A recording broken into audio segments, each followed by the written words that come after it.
And welcome, everybody. Welcome to a Waves Open session. My name is Michael Adams. You can call me MPA. Everybody else does. Now, this little shindig that we do every week is where we bring on one of the world's best, and we talk about their plugins, their workflow, their creativity, their way of creating a piece of work from start and composition to the mastering process.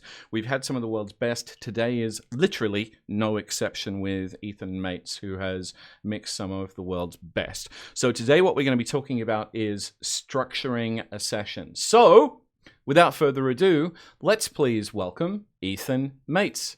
Ethan, you are on. Hello. How are you, mate? I'm well. Yourself? I'm amazing. Thank you so much. So today we are talking in this Waves Open session about how to structure a session, and then we're going to go through. We've got some questions already from Michael, Sancho, Dylan, and a few others on some of the problems and things that they want to know about. Let's start with the subject of this open session, structuring a session. Now, you and I have had a couple of chats about this, about how you wanted to start this. So I'm going to just press go and let you go. Great. Go. All right. So, I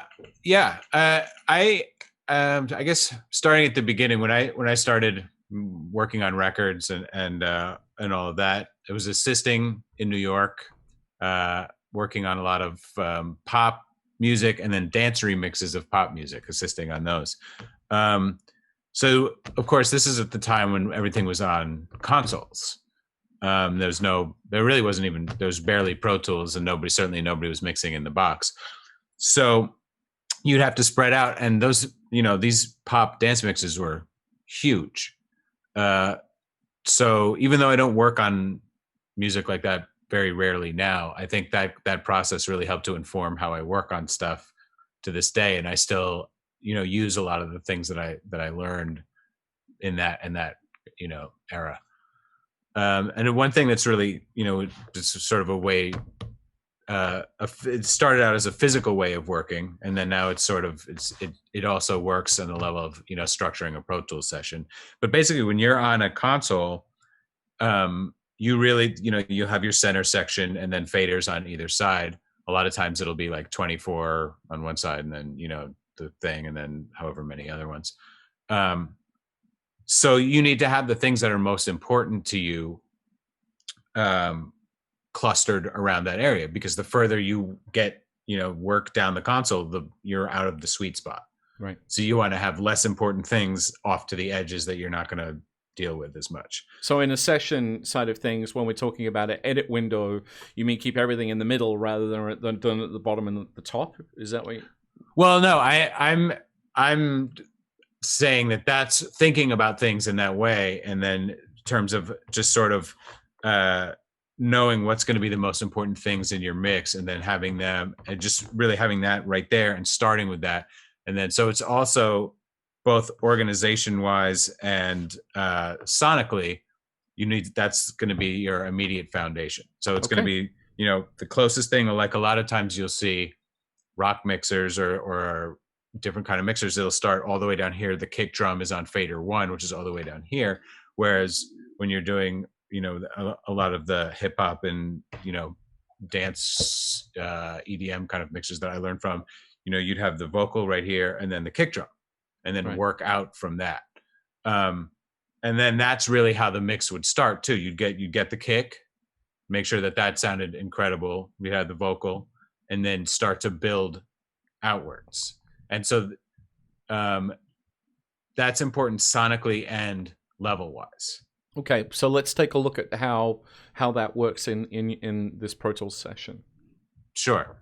Well, in Pro Tools now, it doesn't, how things are laid out obviously isn't as important physically as on a console, because you're not moving your chair, so you're always going to be in the sweet spot. The way I have it laid out here is I have all my aux faders at the top, and then followed by aux inputs. And in this session, it's a pretty small session. If I have larger sessions with a ton of stuff going on, I'll get a bank of VCAs going so I can do more detailed control and things like that. But with a smaller rock, basic kind of just punk / rock session like this, it's really not necessary. So all of these, you can see the multi-track here. Right. All of these will end up getting bussed via Pro Tools into these aux tracks, which then feed a dangerous summing mixer, and then back into Pro Tools where the mix records here. Okay, so rather than bouncing, what you do is you print it back as a file. Yes. Okay. So it goes through an analog stage. All right. And then, although for this mix and for 80% of mixes, the only actual analog outboard gear that I'm using, like running live on a mix, is on the stereo bus. At this point, everything else, any other kind of insert or anything like that, is a plug-in. And then once in a while, if depending on what the vibe is of the song, I'll use a Little Labs reamp, and then send out to pedals as effects. Okay, so question: if somebody out there who's watching this is all in the box, what, in your professional opinion, is the advantage of printing a mix through? I mean, does it still sound better if you're just not doing it through hardware and you're just printing it back to if you're just doing an offline bounce or an online bounce? Or do you think you think that there's still a reason for it there without the hardware? No, if I'm completely in the box, then I wouldn't record out through a bus into an actual track. I would just do a bounce. Okay, cool, understood. Yeah. All right. Yeah, no, I don't have any problem with the audio process of bouncing. I just, because I'm running through an analog stage at the back end, I just can't. Right. You actually have a piece of Abbey Road gear, don't you, or something close to it? Yeah, I have. Right at the moment, I've had several. Right at the moment, I have a Chandler TG channel that I use quite a bit over here. And I right now have the DI set up so that there's actually another song for this artist, but it's a slow song that was very spacey. So I was actually using an actual tape echo.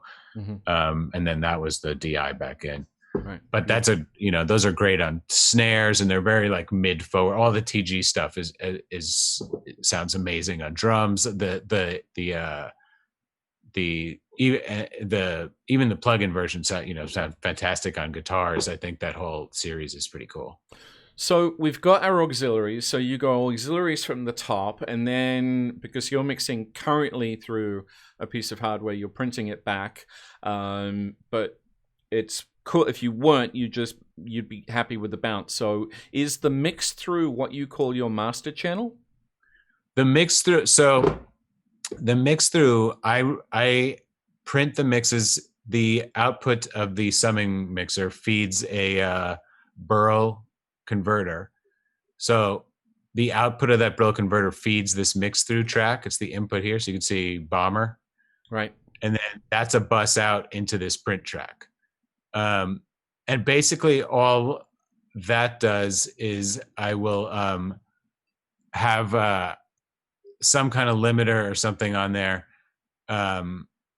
if I'm going to do, send out rough mixes. I'll put an L2 or something like that. All right. So what about it? Do you have a master fader in your setup, or it's just not something you need? No, it's not something I need. Okay. Because there's nothing the closest thing would be these aux inputs, but there's no actual, this would be the closest thing to a master fader, because I could pull it down. And that's actually a good note. I didn't have to do it on this song, but on songs that are very thick in terms of the multi-track and have a ton of stuff going on, a lot of things, what I'll do is on this thing here, on this fader here, which I'm opening up, I'll do little tiny rides in between the verses and the choruses. Um, and actually, what you want to do is instead of boosting up the choruses, is the best thing to do is to pull down the verses a little bit, because once you start boosting up, then it's going to mess with your overall level and things like that. But a lot of times what I'll do is I'll take the verses or the down parts or whatever, and I'll on this volume thing that's feeding the master record track, I'll dump down the verses and stuff like half a dB. Okay, And cool. then you just get a little extra pop on the choruses. So before we go on, I do have one question that I do want to address. I'm gonna answer half of it, and I'll get you to answer the second half. Is that cool? Great. Okay, Denise from the UK. Hi, hello. Thank you for your question. Bouncing is when you are creating a file out of a DAW, so you can bounce the file down.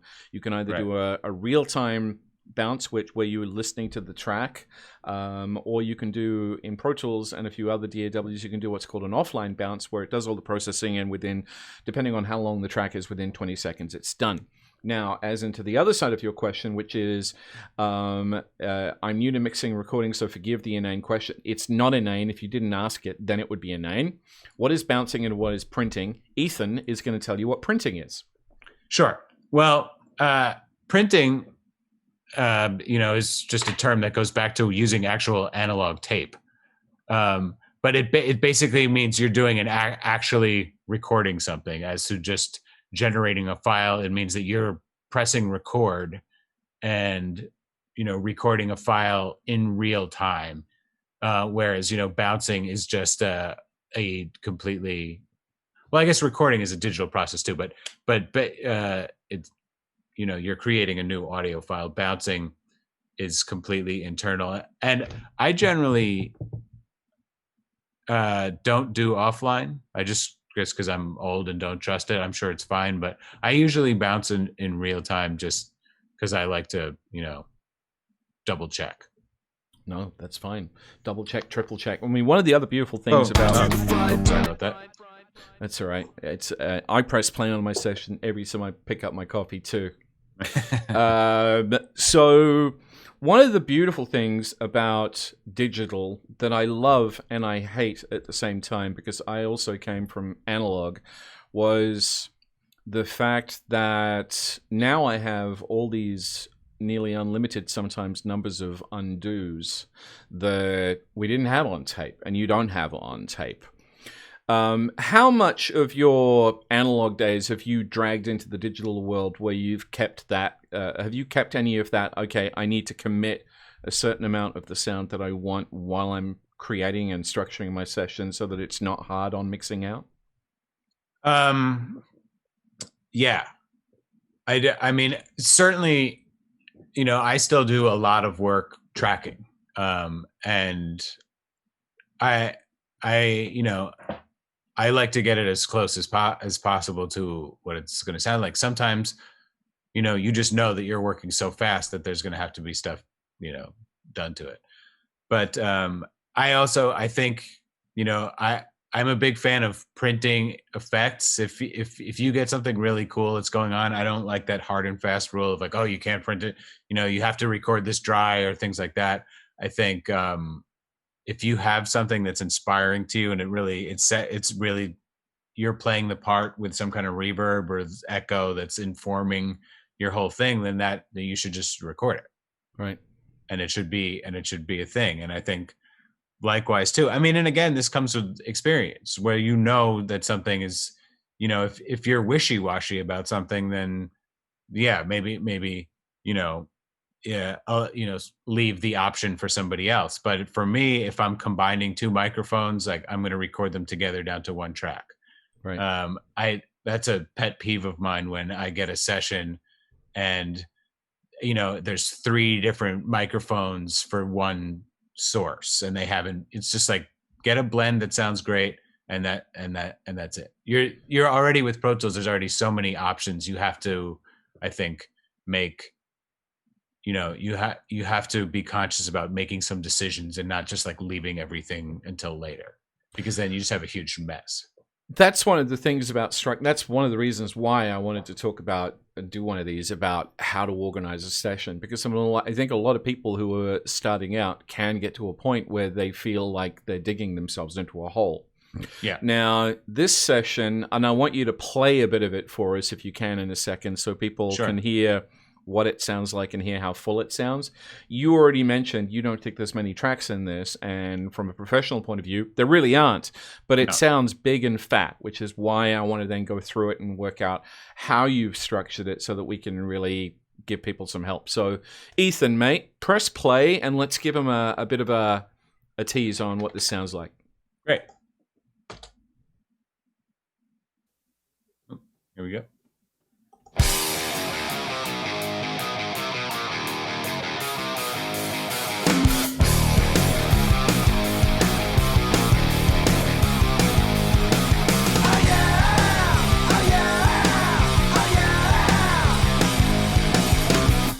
Let me tell you, everything is alright. I just gotta make this happen by the end of the night. Sucking down smokes by the side of the road. As he takes another hit, he starts to let himself go. His hand makes a fist as he shouts to the air. He yells something about dying and about how he's not scared. Staring at the sky as he waits for a sign. He whispers to himself, I love a Saturday night. Oh yeah, oh yeah. It's not a big deal, everybody knows. You can tell by the whispers and the looks, I suppose. It's not a big deal, I can do what I'm told. But every now and then I tend to lose all control. Okay, cool. So you've got some really cool effects on the vocals. The guitars sound kick-ass thick. The drums sound great. Yet I'm not seeing a lot of plugins. So we know that your auxiliaries are up the top. We know that the closest thing equivalent to a master bus right now in your case is the mix through. So what is going on in here? Let's dissect this. Sure. Well, I can just show you sort of how I have the basic layout and why I have it that way. So here's all the auxes. These are not VCAs, they're actual audio auxes. So the audio from all these tracks is being bussed into those at some point. And then those feed the analog summing mixer. So here, these are, you can't hear them because of the way the session is set up, but it's these are set to an output that I call reference in my Pro Tools sessions. And so that's a different, that just feeds a different button on my speaker switcher so that I can A/B what I'm doing to what's coming out of those outputs. Okay. And this is the rough mix of the song. And then this is also a finished song from the same band, from the same project that I had finished earlier and really thought sounded cool. So I have both of those two things that I can switch back and forth and reference at any point just to, you know, the rough mix, I want to make sure I'm not missing any delay throws or any kind of special stuff that they had obviously wanted because they put it in the rough mix. And then for the other one, I just want to make sure that I'm in the, since it's part of an album, I just want to make sure that it has some kind of sonic continuity to the other stuff. Okay, not cool. Meaning that I'm going to exactly match it, but just that it's basically in the same ballpark in terms of like brightness and level and that kind of stuff. So talking about the reference mix, I mean, I want to run this past you and get your thoughts. I find a lot of time when a band or an artist throws a reference mix at me or a rough mix, they're emotionally attached to it. Yeah. And they sometimes have a bit of hesitancy when it comes to you changing anything. So, absolutely. So how do you deal with that? Well, here's the thing. I mean, you know, now more than ever is that people, bands and producers have the ability to work on those rough mixes, you know, back, you know, even 10, 15 years ago or whatever, you would have to do a rough mix on the board, you know, at the end of the night, and they would take home a CD or whatever. So nobody had very high expectations. But now guys from the band can take it home and tweak delay plugins and all this kind of stuff. So a lot of that obviously it depends on the artist, but a lot of that in these days can be done and done well. So it's, when you get a mix from an artist like that who's involved in the production, you have to be very aware of what they've done to it, and that this isn't going to be a situation where you're reinventing the wheel, and that if you do, they're probably not going to like it because they've spent all this time getting it really close to what they want. And so that's not your job, even though that's really fun and it's cool to mess with all these shit flying around and everything, but it's not always the gig. Well, it's not your song either. It's their song, right. So it's you're there to work with them. I have a quick question here. While we're talking about all of this, people are listening to you, but they're also staring intently at your session. Dylan has just asked, the guitar wave files seem very, very big. He's always been told that the whole wave is if the whole wave is pushing, it isn't great. Is there a reason the gain on the guitar is so high? Or is it just the visual that you've got? And yeah, that's what I thought. Yeah. Dylan, it's just the visual he's got in Pro Tools. It's like he likes them to be really, really big and fat rather than where they are. It was not even that. It was that I would have been, looking at something probably at one of the drums or trying to catch a transient or something. But right. Yeah, don't always look at the meter. Don't look at the size of the waveform. Having said that, though, if you're looking at a waveform, I'll show you. But if you have waveforms that are squared off, that's not good. No. See, these are nice, healthy waveforms. But if you're seeing, do you hard you don't have a bad one in this section, do you? So we can't really show it. The vocals have some intentional hair on them, but it's not a digital thing, so I don't think it's going to look particularly weird. Okay. But yeah. All right, so we've got auxiliaries, we've got a master. What's going through the auxiliaries? So, like, say, for example, Dylan just brought up the guitars. So the guitars go through which auxiliary and why? Sure. Well, I can kind of just go down the list if you want, or do you want to do specifically? No, that's guitars? Fine. Go for it. Okay. So, yeah. So, again, in terms of the layout, I'll start with kick, work my way through the drums, and then bass, guitar. If there would be keyboards, they'd come after that, and then vocals. But basically, so it's the same kind of concept as on an analog console where I can find the things that I need really fast. I can scroll all the way up to the top. Then I've got the kick, which is how I'm kind of sort of setting the beginning level of my mix. Everything is going to kind of be based around how loud that is and that kind of stuff. And then I can just super fast just scroll down, and then I'm at my vocals. And I don't, there's this whole gray area in the middle here that I don't have to worry about. So what plugin do you have on the kick? I'm really nosy. That's nice. Gentle EQ. I love again it's worth noting that I was a little bit involved in the recording of these drums, and Josh Newell, who's an amazing engineer who I work with all the time, recorded the guitars. So it didn't need a lot of so this session doesn't have tons of like corrective EQ and stuff like that, just because it was recorded right. But I think I think that's part of session structuring, really, isn't it? It's like a lot of the time we can save a lot of heartache in a session by making sure that the material that we're bringing in is planned and the best it can possibly be if we have control over it. Yeah.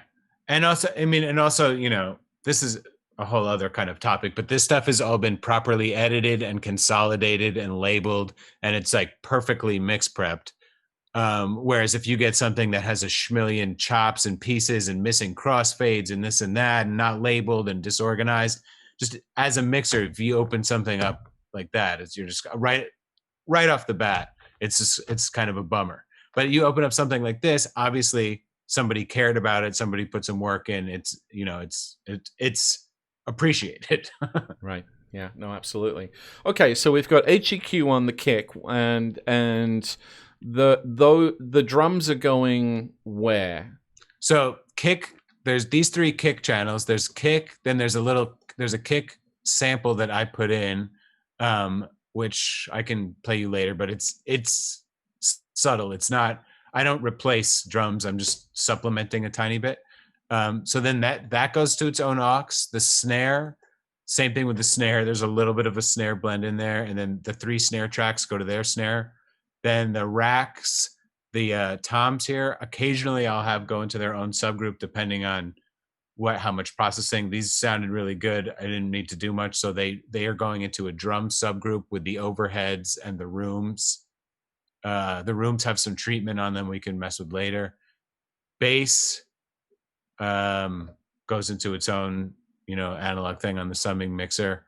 And then I have 2 aux inputs for the guitars. One for verse or clean / mellow solos, whatever. And then another one for heavy, like rock panned guitars. Okay. So and then a couple vocal channels as well. While we're still on the drums, so Sure. you're adding samples to complement them. Right. Is this something you do all the time, or just when there's a specific problem you're trying to fix? It's not something I do all the time. It's something if I get a rock mix, I'll usually snares kind of hit or miss. It's just kind of depending on what I'm feeling in the song. I'll usually bring in a kick sample, whether or not I use it. It depends, but it's nice if you have a track where there's a lot of big sounding things. If you just have one thing, and I'll put it in with almost no, a lot less dynamic than the actual kick has. So it just provides sort of a consistency to that. So it just, makes my life a little easier. But it's not something that I super lean on, and I don't turn off the original. I want to preserve the vibe of whatever was recorded, but just, making sure that it's going to cut through evenly throughout the whole song.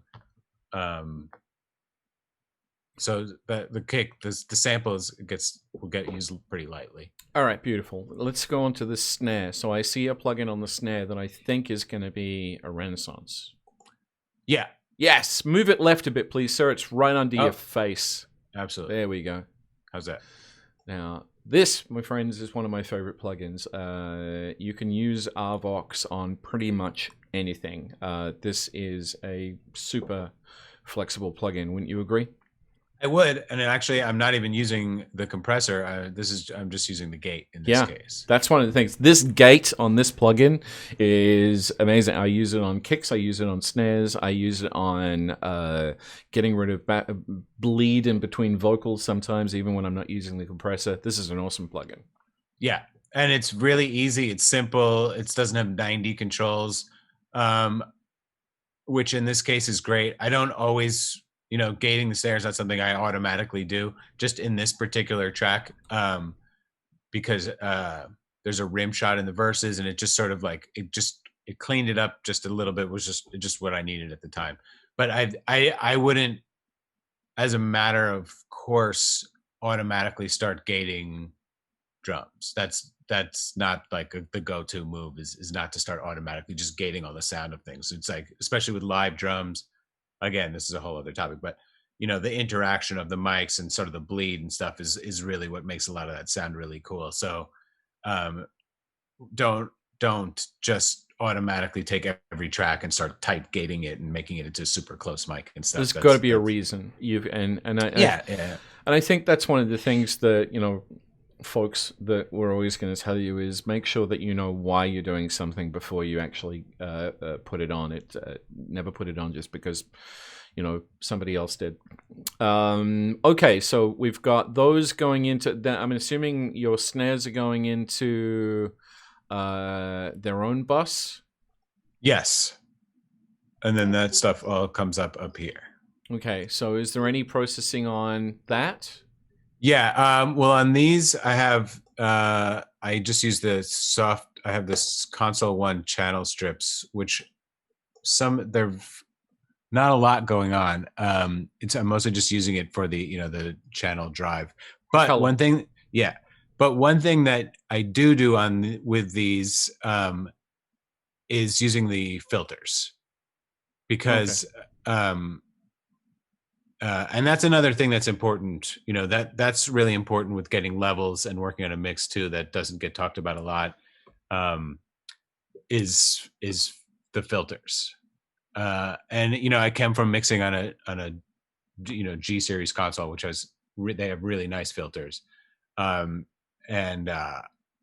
especially it's a lot of the engineers who I learned from would immediately go through, and one of the first things when they were starting to get the levels and the things, listen to stuff.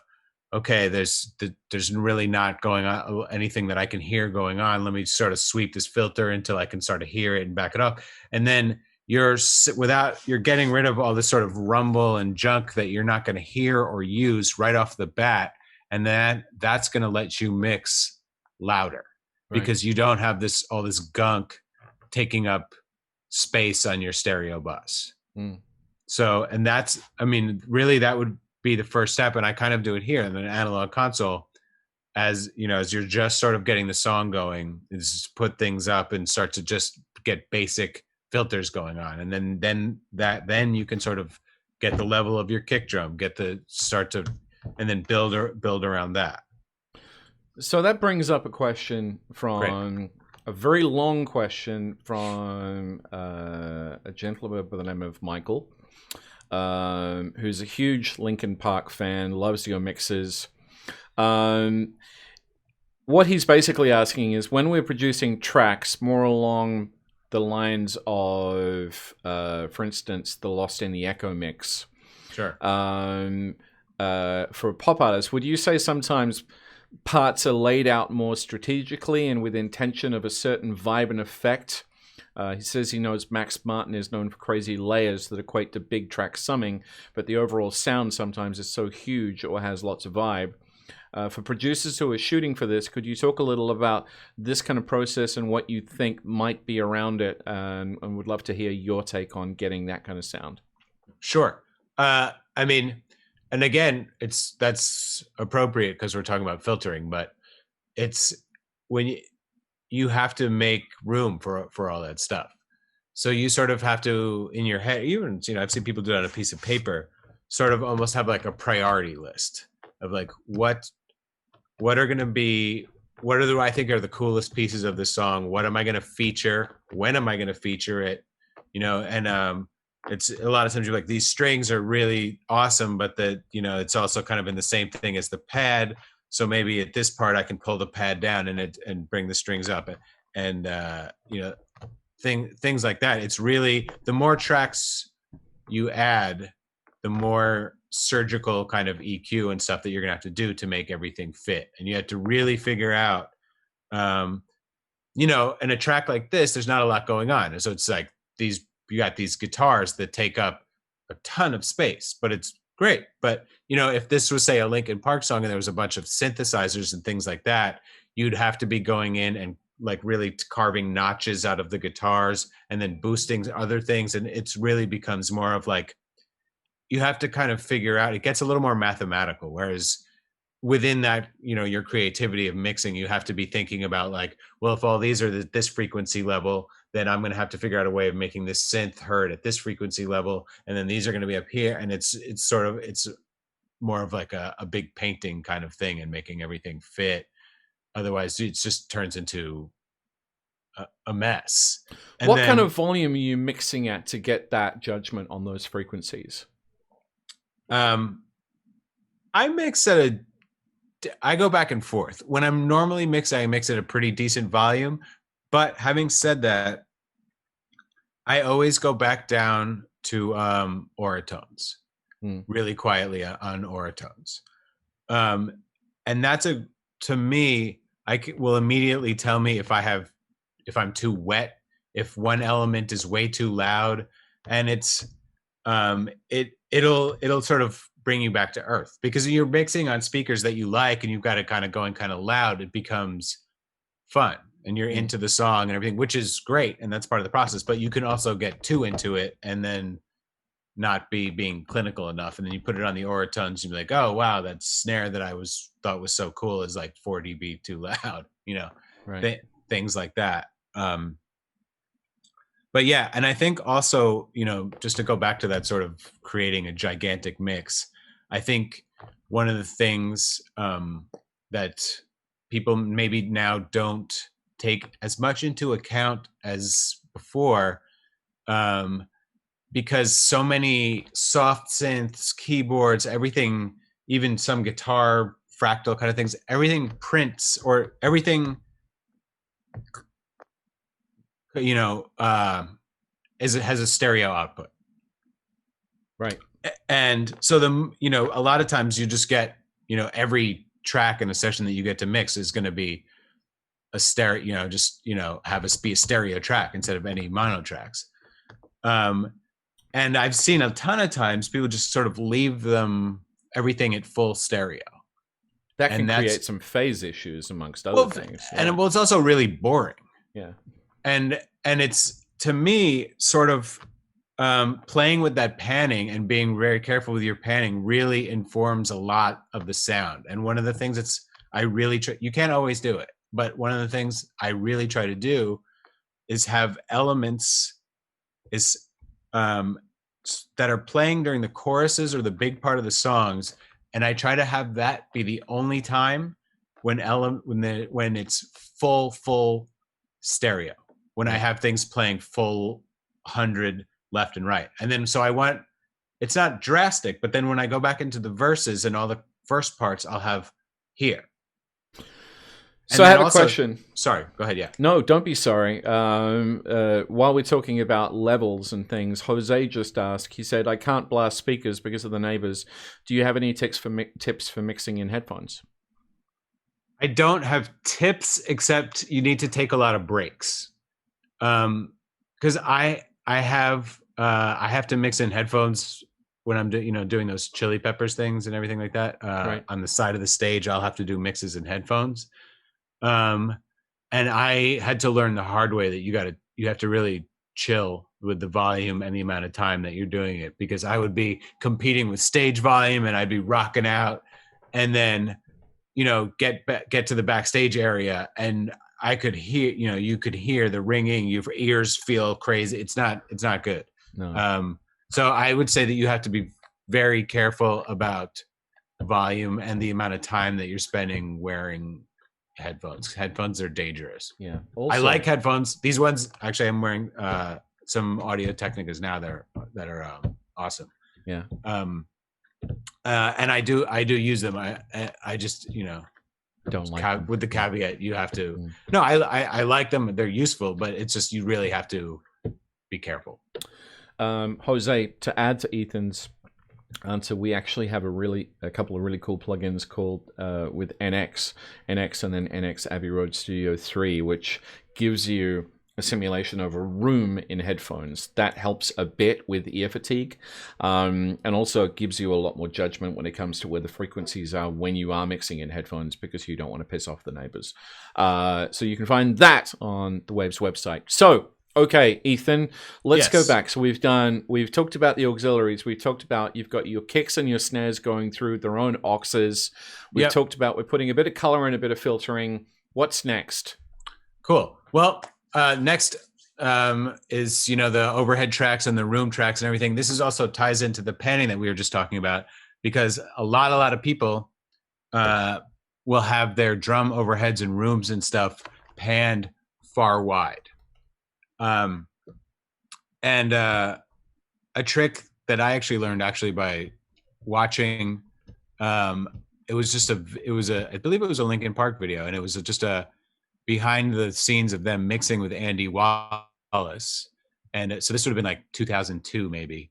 And I noticed that he had all his overheads and drums panned like this instead of far wide. And I had always bummed me out when you hear like that super loud hi-hat all the way to like one side or the other. So I started doing that, and it made incredible sense to me, because to me, this is where, you don't hear a drum kit like the whole room. There isn't like a guy with a cymbal all the way on the other side. It's a drum kit. So there's a little bit of panning. But then when you do that, it leaves all this cool, you still get some sense of space on the drums. Maybe you can pan the rooms out a little bit more, but then it leaves you all this room for all this other stuff. And instantly the guitars sound 10 times bigger, anything else. It just makes everything, when you take some of the space away from the drums, it makes everything sound bigger. And it doesn't necessarily mean that the drums, the kick, the snare, everything still has the punch and the power. It's just not overwhelming the entire, like the whole rest of your mix. I think that's a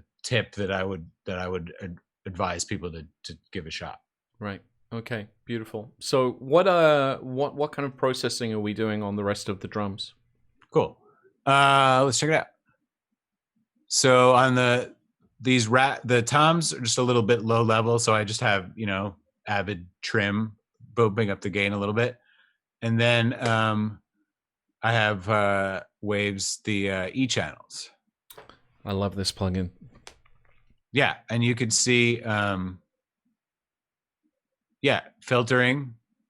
I noticed you've got analog on as well on this one. It comes with default off these days, but so I'm assuming you put the analog on this one for a reason. Is this something that you wanted extra, that you wanted that analog part for? Yeah, it just sounds more. I've used real SSLs for a really long time, so it just sort of, when I have that in, it just sort of more to me sounds like the vibe. But again, it's not drastic and a super personal taste, but I just tend to, it just sort of. Now, if I recall, you've actually got quite a few SSLs in this session. This is probably a bad example for us to press play on, because it's like one bit of audio. Right. Where's another SSL that we can go and have a listen to what you're actually doing?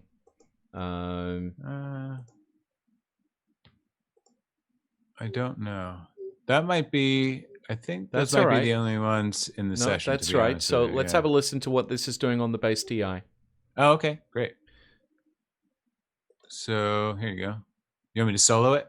Yes, please. Let's have a listen. Now you can explain, if you can, just explain what you've done. So I can bypass both of them. You also see this has a bypassed aux send, because I have one of my aux inputs up here.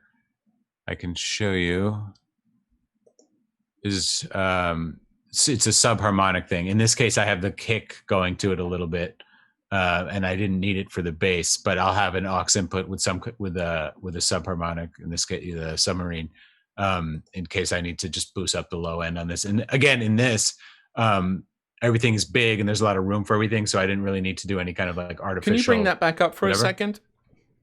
Sure. Because one of the things that, folks, this is a really awesome plugin. You don't necessarily always need to use. Move it left a bit, please, my friend. Oh, sorry about that. You don't always need both of those sub octaves, but also take into account that other than just adding extra subharmonics, this is also giving the ability to add drive, add some dynamic compression. You can change the mix and change how much of it you've got, and you also have full control over the frequency there in the range. So this is a really cool plugin for either printing an extra layer on top of your bass so that you've got an extra layer, or adding it to a plugin like a track exactly like Ethan's doing here. This is a cool one. Have you used this much, or is this a relatively new plugin to you? This is relatively new to me. And actually, you can see I'm actually cheating a little bit here, because I really should have the mix at full wet with the way that I'm using it. But I was just messing with it, and I pulled this back, and it obviously, because it's starting to bring in some of the dry signal, it just made the kick overall a hair louder in the mix, which I liked, and then so I just left it. But okay. Perfect world, you're going to have this on wet and then just use it as an aux send like normal, not unless it's on an insert. But I'm sort of cheating a little bit. But yeah, there's no such thing as rules when it comes to this. It's the way it works. So you're doing great. Well, I'm trying to set a good example. We're all trying to set a good example. Okay, all right. So we've got that on the drums. So let's back to that bass. Yeah. Because I really want to know what that Kramer Pi and that Puig Tech is doing. Great. All right. Well, I'll bypass both of them, then I'll play a little bit for you, and you can see.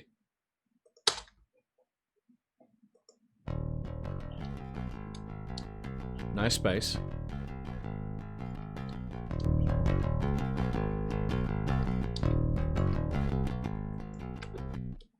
So right there, up there, you can tell, you can see it's just the pie is gluing it together a lot. It's you can Can't see the plugin. oh you There can we go. right again, not a lot of controls on this or anything like that, but just by nature of what it is and how it sounds, it really brings up. You start to really hear like a whole other octave or two that you can't normally hear as it starts to glue it together. So I can play a little more with that and like do a little other EP.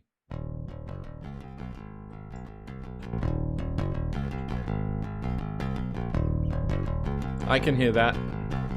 Yeah, I mean, obviously, I got the output cranked a little bit, and it's not working that hard, but it's just this how itself sounds even without having the actual compressor work much. It just adds a nice little bit of beef, and you notice that what the parts of the sound that are getting louder are the cool part, like not the high endy kind of stuff that you don't literally love on the bass. That's staying pretty much. That's not really coming up. It's what's coming up is all the meat and the stuff that you like. Right, beautiful. And you've got that going into it looks like a Puig Tech. Yep.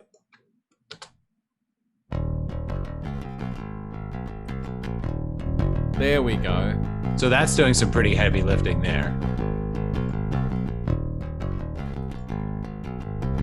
I mean, and again, there's nothing not to like about a Puig Tech, a Pull Tech. It's hard. It's pretty hard to go wrong with any kind of low end instrument. And I'm actually, I'm cutting some more of that high end cut, a little, it's cutting some of the more of the twang here as well. I noticed that you've got analog, the main set to off in both of those. Is that just simply a noise decision? Yeah. Yeah. Okay. Mm-hmm. All right. So we've got bass, we've got drums. Let's take a look at these guitars. I think we have a few questions, if I remember rightly, about the guitars. Let me scroll through. Cool. If you could press. So what are we doing with the guitars? I'll let you start that, and I'll go and look for a couple more questions that I might have missed. Cool. So there's basically 4 little things, little pieces of guitar. They're these main guitar. There's like these rock guitars in the choruses, so I can play some of that. Do it.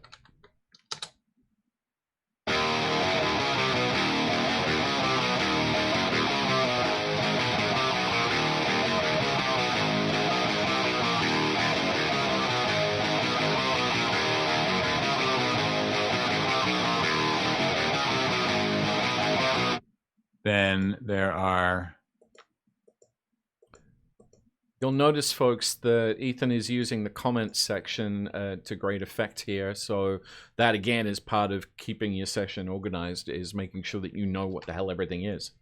Yeah. And again, I didn't actually do this. That's just really nice session prep. Yeah. So again, if you're sending out sessions to people,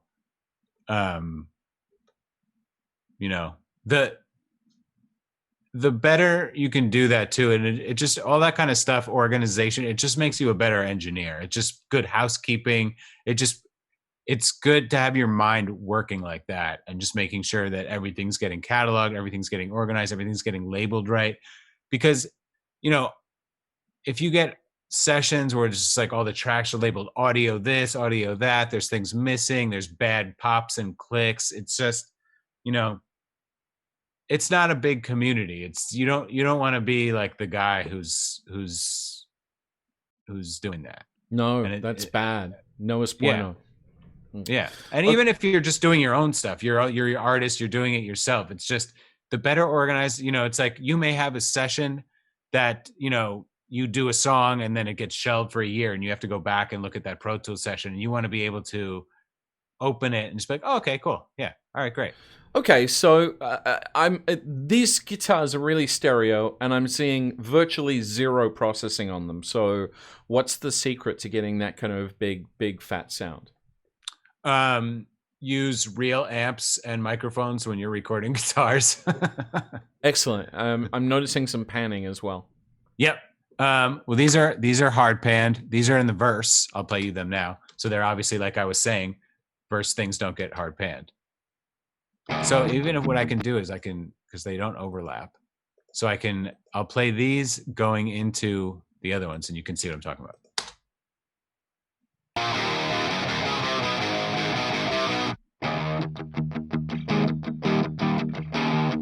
Super clean.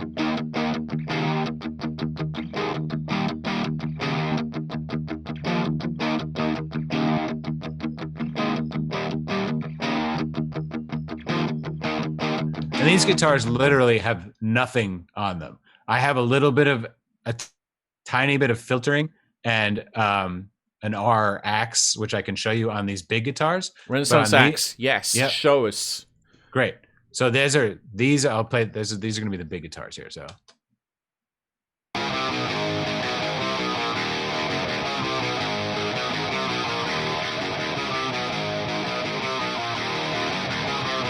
That's a noticeable difference. Yeah. It's not giant, but it's noticeable. It's it's fattening them up a little bit. Is this one of your go-to? I mean, sorry. What are your go-to plugins? Would you say? Because I've dug through this session before when we were talking about this event initially, and also, listening to you. Would you say that one of your go-to plugins, like a Desert Island plugin, would be Renax or Renvox?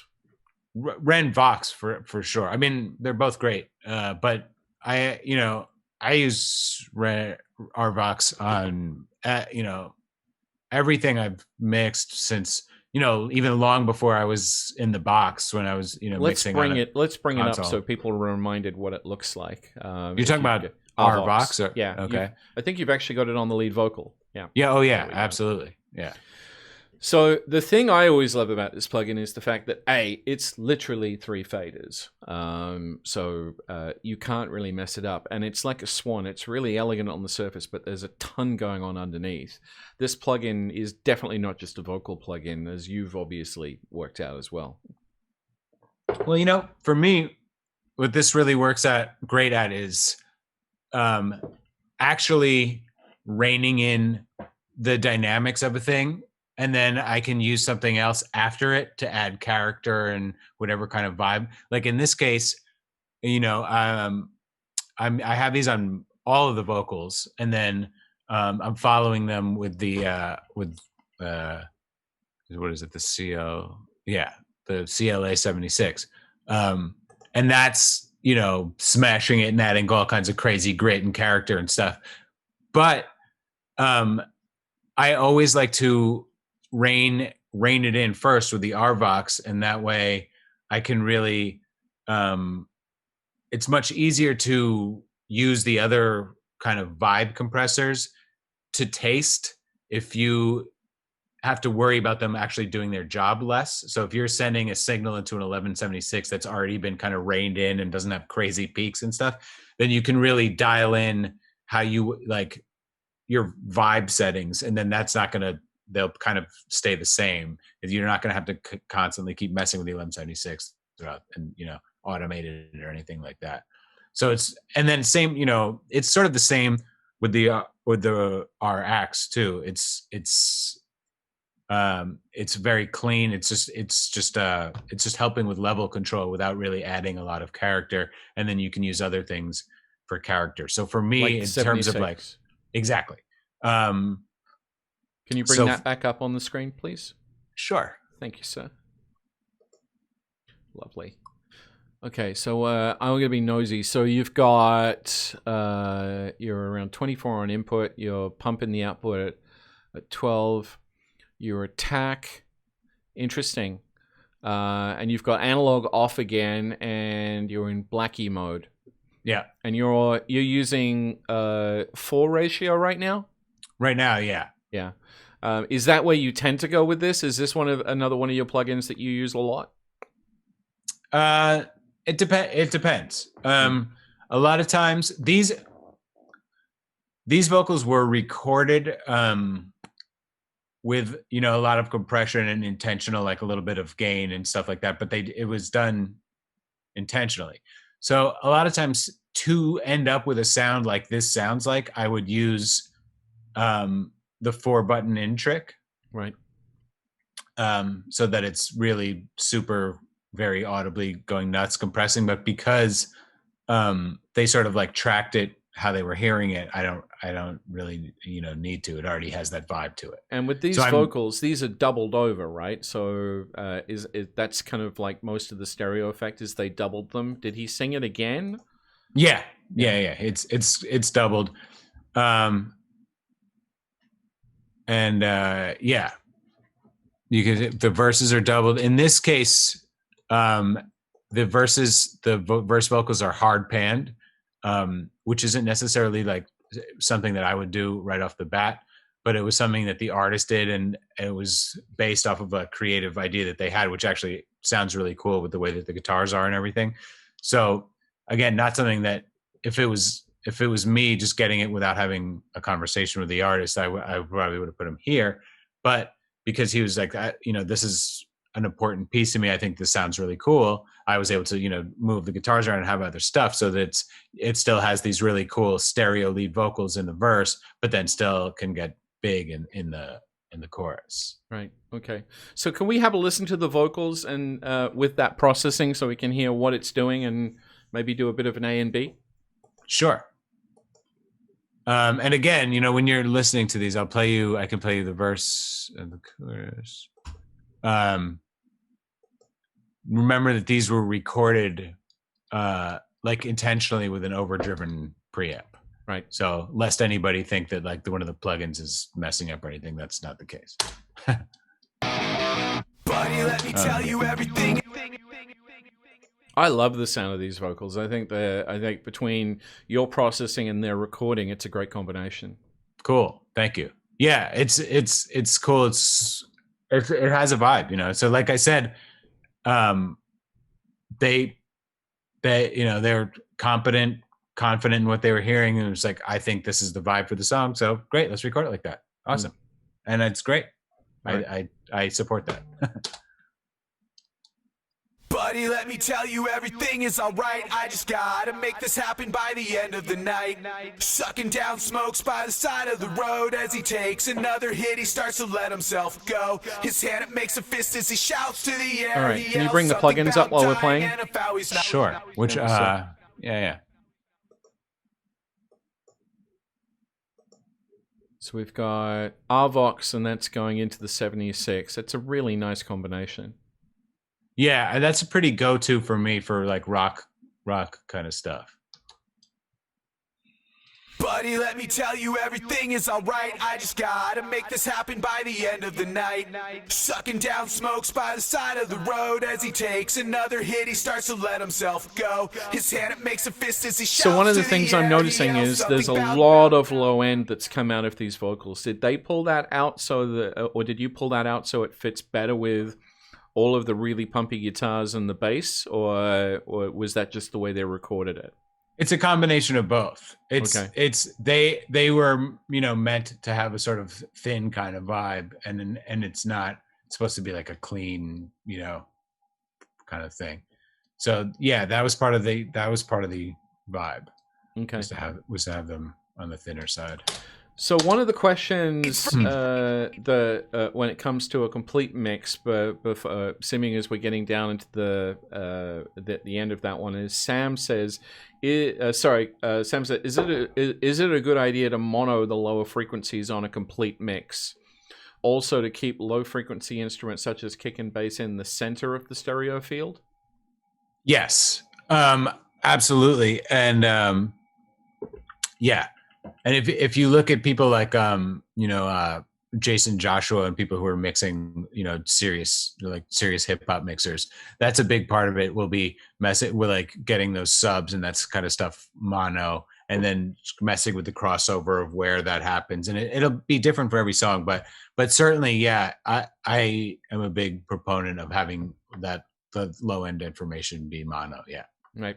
Diego has a question about amps and microphones. What if we can't always use them at high volume? Are amp simulators worth it, and how can we shape that sound so it gets more natural? Yes, amp simulators are worth it, particularly like the newer ones. I have a Axe FX 3 here, which I really think is great. I mean, I also have a room full of amps, but depending on, if you have a song with a million instruments going and it's a big production, then I'm all for the Axe effects, any kind of guitar simulator like that. If you have a rock song where you're really featuring the guitars, my preference is still to get, a great amp sound. One thing that you can do, if you're worried about recording at loud volumes, they're basically, I don't know what the official name is, but it's a thing called a power soak. And it will make your guitar head think that it's putting out tons of power. So the tubes will be reacting the way you want them to, and it'll be hot and really going. But it's basically bleeding off a lot of that actual volume before it sends it into the cabinet. So you can get the sound of a really loud guitar recording, and it'll be coming out of your cabinet at a much more moderate volume than it normally would. And there's a bunch of companies that make those, and they're not, prohibitively expensive. So if you are like a rocker and you want to be recording guitars at your place, I would look into that. Beautiful. Andrea says one thing that she usually does is group all the tracks before sending them to the master fader and put a slight compression, like 151 to 21 to smooth out a couple of dBs. Is this something that's done before the mastering process? This is something that's usually done before the mastering process. Does this make sense to you to do something like that? So she's basically putting a compressor on her stereo bus. Is that yes? Is that what I'm? Yes, absolutely. I have one here. I just don't use a plug-in one. I have an analog compressor behind me. But yeah. Again, that's something that you have to be careful with, and you have to spend some time experimenting and learning what it sounds like, because if you use something like that and you use it with too heavy a hand, you can really, really mess up your song. And you can start to lose low end and screw up dynamics, and it can. So short answer is yes, use that, but you have to be very careful about what you're doing, and don't get fooled by it just making it louder. Right. Miguel has a question. Is there a way to archive a radio-ready master polish within the DAW digitally? If so, what plugins can you suggest you use to archive that finished polish that you hear on tracks on the radio? So I'm assuming that is, so for example, if you wanted to send a mix to an artist to give them kind of like a semi-mastered feel, right? Is there any? Do you have to do that anytime, or are you kind of past that with a lot of the artists you're working with? Because there are still artists who say, no, I want it louder, and you kind of sometimes have to explain. It's like, well, that's not my job. That happens in mastering with the final polish. Yeah, I mean, I definitely, if I'm gonna send out a mix to people, I may use a bit of a limiter. I would never EQ it, because then it's not really representing what you're doing, and then it's not, it's just sort of. And then if you're going to send it to mastering, do you send it with that? Do you, just because it's. I don't think it's a good idea. But depending on who it is, what client it is. If I'm sending it to the label person, then yeah, most likely I'm gonna, make it loud. Because if it's somebody. If it's a person in the band and they've been around all this music, then it's a lot less necessary, because they sort of they know what the deal is. Right. But if you're sending it to somebody who's in an office and they're all day listening to music that people are sending them and stuff, then yeah, you want it to hold up to everything else that they've been playing through iTunes all day. You don't want them to be like, oh, what the, have it instantly be 10 dB louder than everything else. I mean, softer than anything else they've been listening to, and stuff like that. So, but again, that's really just a real quickie limiting. I leave the real mastering to a mastering the engineer. professionals. Yeah. But I will do that if I need to. I'll throw an L2 on and just get it a little bit louder. But it's not something that I spend a lot of time thinking about. No. Okay, so last question before we close this out. And folks, this is something I'm going to do a lot of going forward at the end, and I call this paying it forward. Ethan, there's a lot of people out there who are mixing in corners of their house, on laptops, in headphones, in their bedrooms, in anything that they can put together, and building up their career, and want to get to a point and are working towards getting to a point where you are in your career, and off in different directions. If you had the chance to give people one piece of advice that that would help them, what do you think it would be?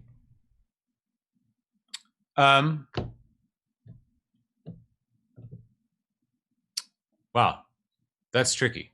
I would say that you don't want it to be about you. And I see a lot of people, younger engineers who are trying to come up, who, everything is tricks and flashy stuff, and